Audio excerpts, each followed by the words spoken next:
Olá, meus queridos alunos da nossa Escola Bíblica Palavra Viva.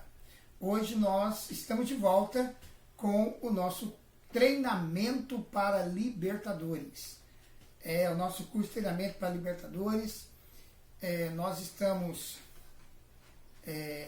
caminhando no entendimento da diferença entre o exorcismo e a libertação.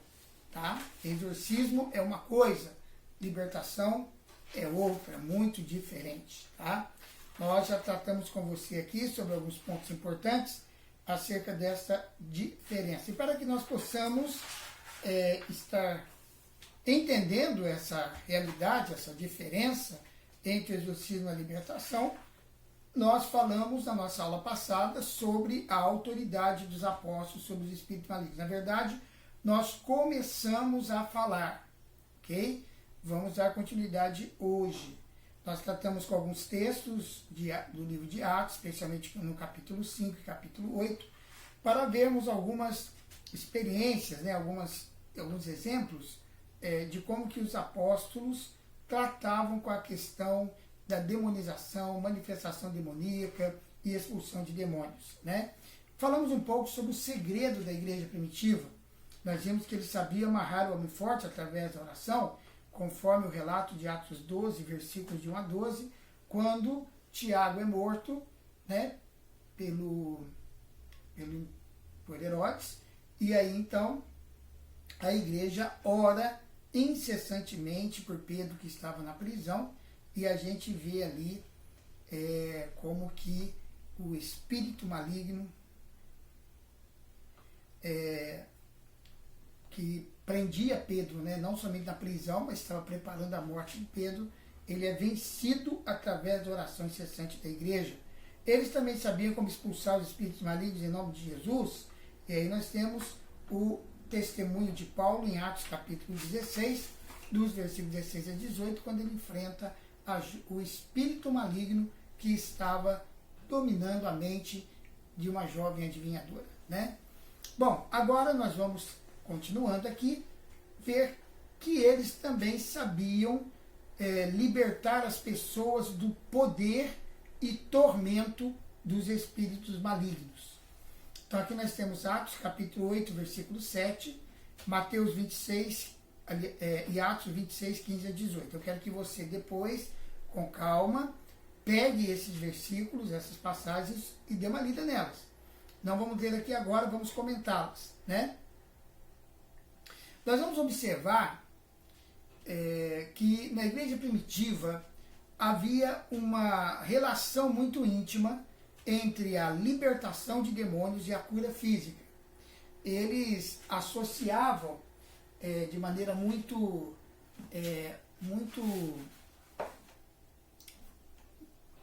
ligada, muito próxima. Né? Hoje nós temos uma tendência, né, a colocar alguns questionamentos a respeito, inclusive, da operação de curas, né? Milagre de curas. Tem grupos cristãos evangélicos que questionam a veracidade de cura divina, mas na igreja primitiva isso não acontecia. As curas realmente eram constantes no ministério dos apóstolos e na vida cotidiana da igreja. Então aqui em Atos capítulo 8, versículo 7, a gente vê o seguinte, que os espíritos imundos de muitos possessos saíam gritando em alta voz, e muitos paralíticos e coxos foram curados. Isso aconteceu durante o ministério de Filipe em Samaria. Então lá diz que Filipe, ele desceu até a cidade de Samaria, e ali ele anunciava para eles a Cristo. Ele pregava o evangelho naquela região. E muitas pessoas, multidões, atendiam unânimes as coisas que Filipe dizia. Elas ouviam as palavras de Filipe e viam os sinais que ele operava. E, nessas circunstâncias, muitos demônios saíam, espíritos imundos, e muitos enfermos, tais como paralíticos e coxos, foram curados ali. O resultado do ministério de Filipe foi que houve, naquela região, uma grande alegria, né? Em Atos, no capítulo 22, melhor, capítulo 26, desculpe-me, capítulo 26, aqui nos versículos 15 a 18.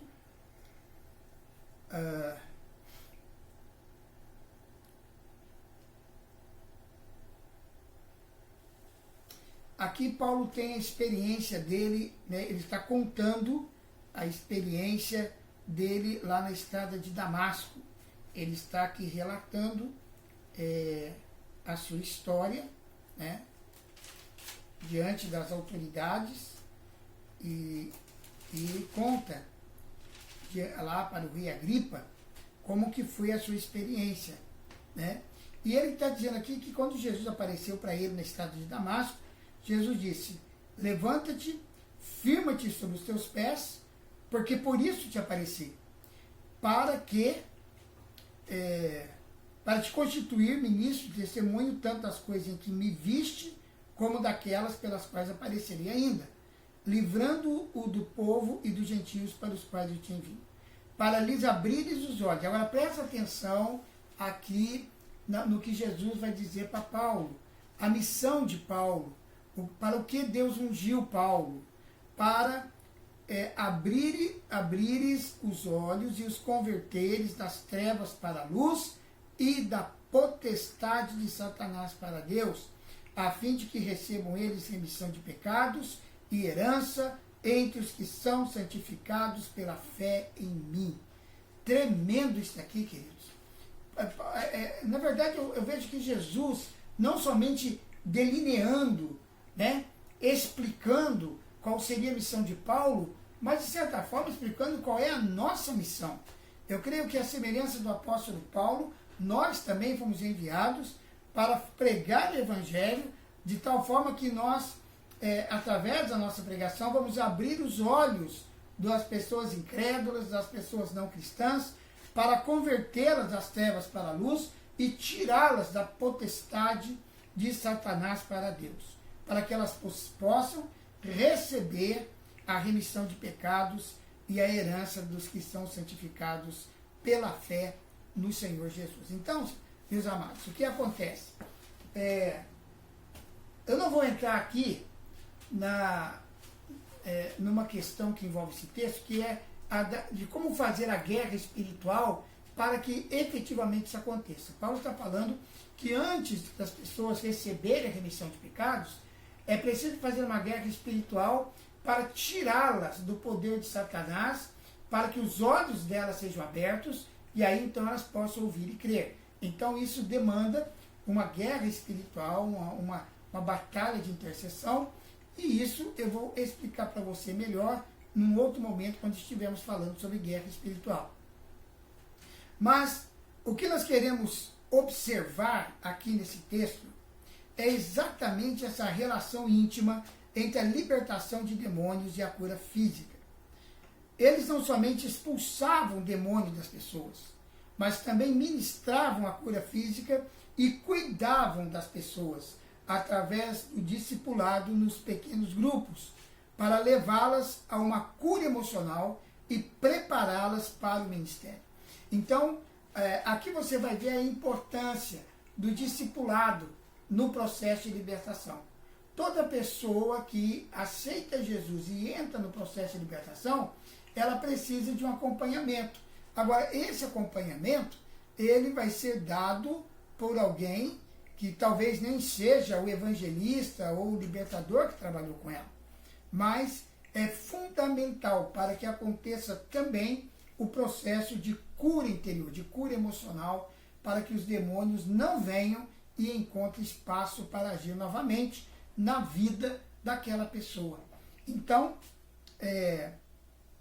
o testemunho de libertação de Paulo, que ele está contando aqui para o rei Agripa, nos dá algumas pistas de como se dá esse processo de libertação. Então, você que vai trabalhar com libertação, já está atuando nesse ministério, é muito importante você prestar atenção nesses passos, porque, como aconteceu com Paulo, vai acontecer com qualquer um que esteja no processo de conversão e libertação. Primeira coisa, então, que acontece é a conversão. É aquilo que eu digo, sem a conversão não existe libertação, queridos. Você não faz libertação de uma pessoa não convertida. Não adianta. É uma tremenda perda de tempo.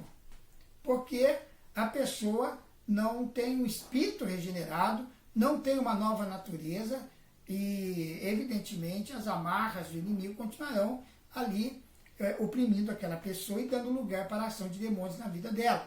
Então, a primeira coisa, abrir os olhos a fim de que se convertam das trevas para a luz.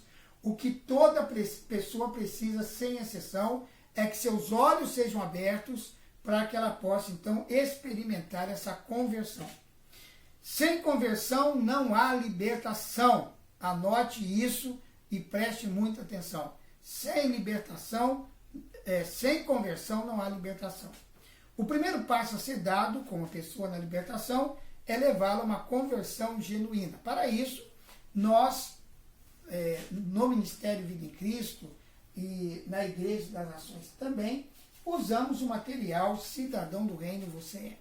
Esse materialzinho aqui, ele contém 24 estudos bíblicos, dos quais os primeiros 12 são evangelismo e discipulado básico, coisa básica que todo cristão precisa saber. No segundo momento, ela vai receber um discipulado um pouco mais profundo, já visando a preparação dela para viver como um cidadão do reino de Deus, tá? Então esse é o material. Cada igreja tem o seu material. Algumas igrejas trabalham com classes, né? Já visando a preparação para o batismo, mas nós trabalhamos tudo isso já no discipulado 1 a 1, a pessoa sendo cuidada especificamente por alguém. Bom, segundo, libertação de Satanás e seus demônios.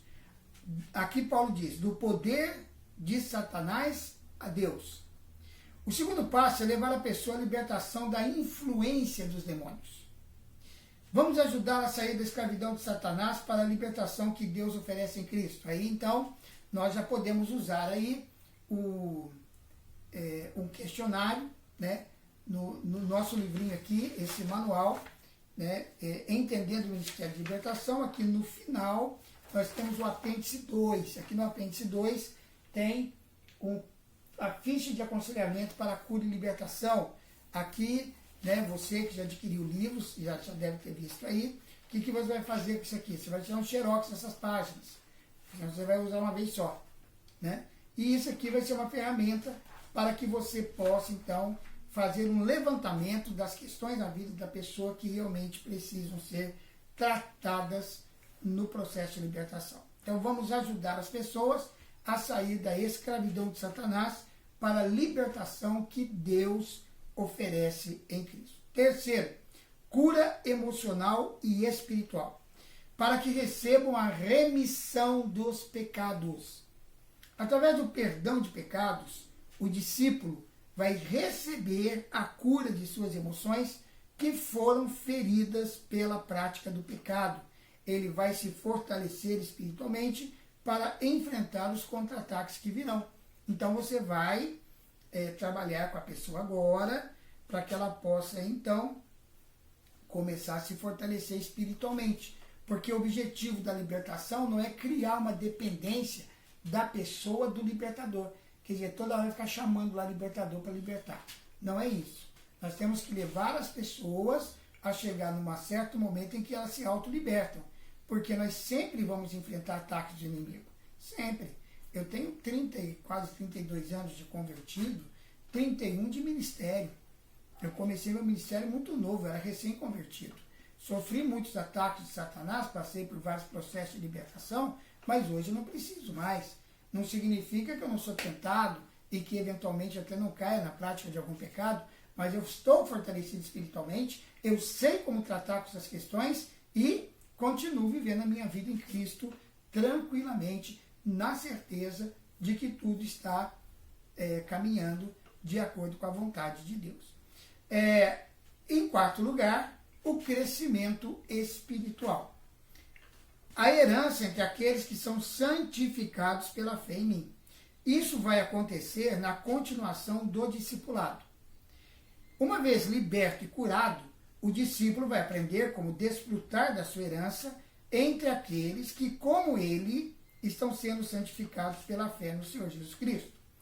O processo de santificação é que vai consolidar e fortalecer a libertação na vida do cristão.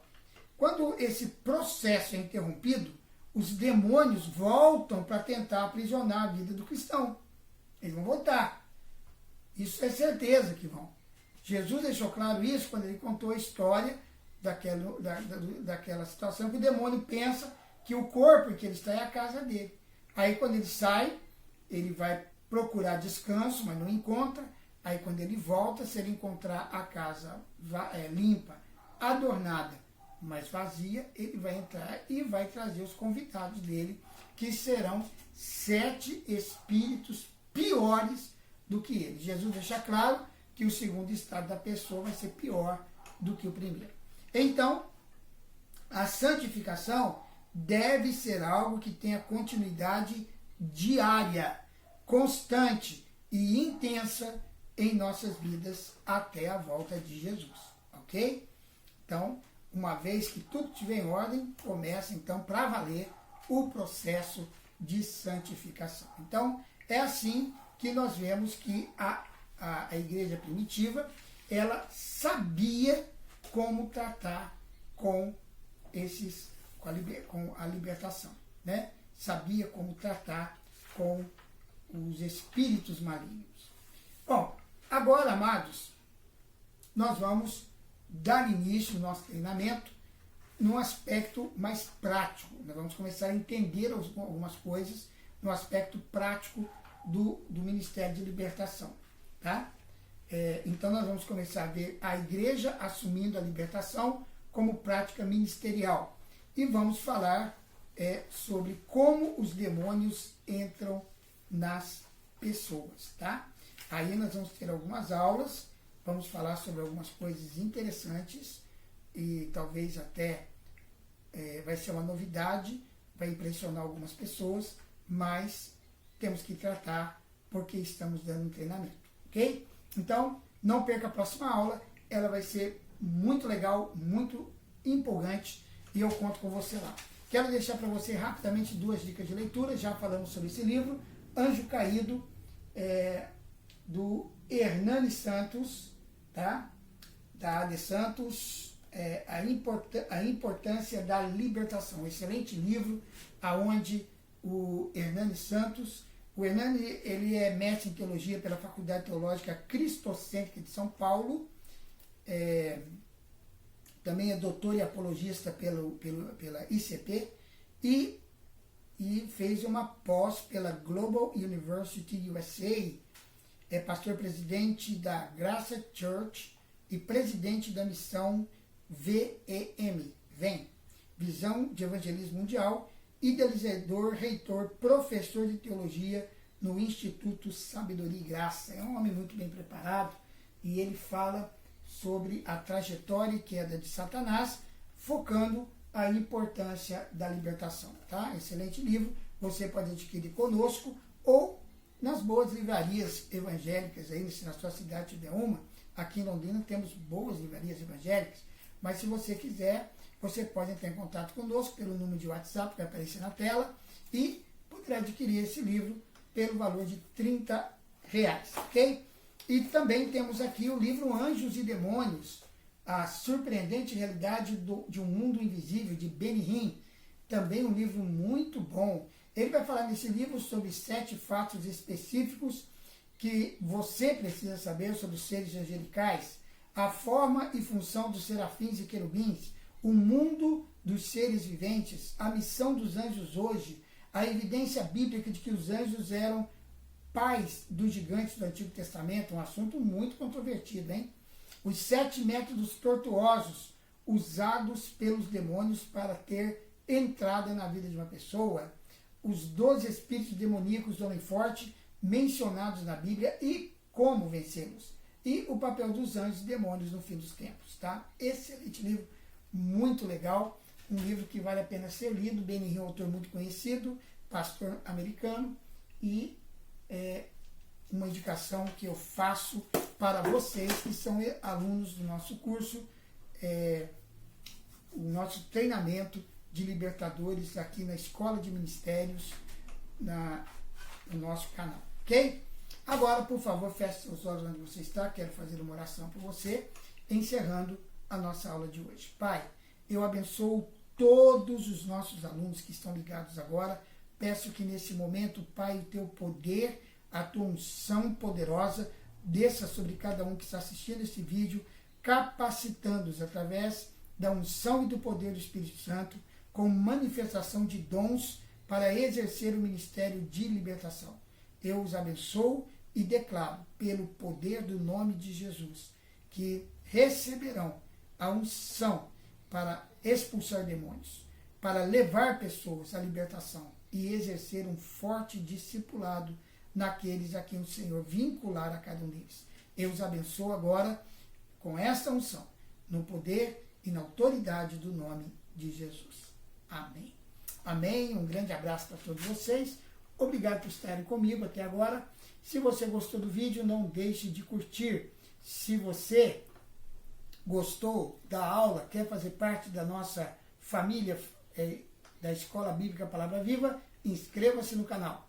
E se você quer abençoar a vida de outras pessoas com esse vídeo, conhece pessoas que trabalham com libertação, vai ser importante para elas, compartilhe. Coloque também no seu Facebook, compartilhe pelo WhatsApp e vamos divulgar esse material. E não esqueça de acessar o sininho para que você receba a notificação dos nossos novos vídeos, ok? Um forte abraço, até o nosso próximo encontro aqui no treinamento de libertação na Escola de Intercessores. Fique com Deus e até lá.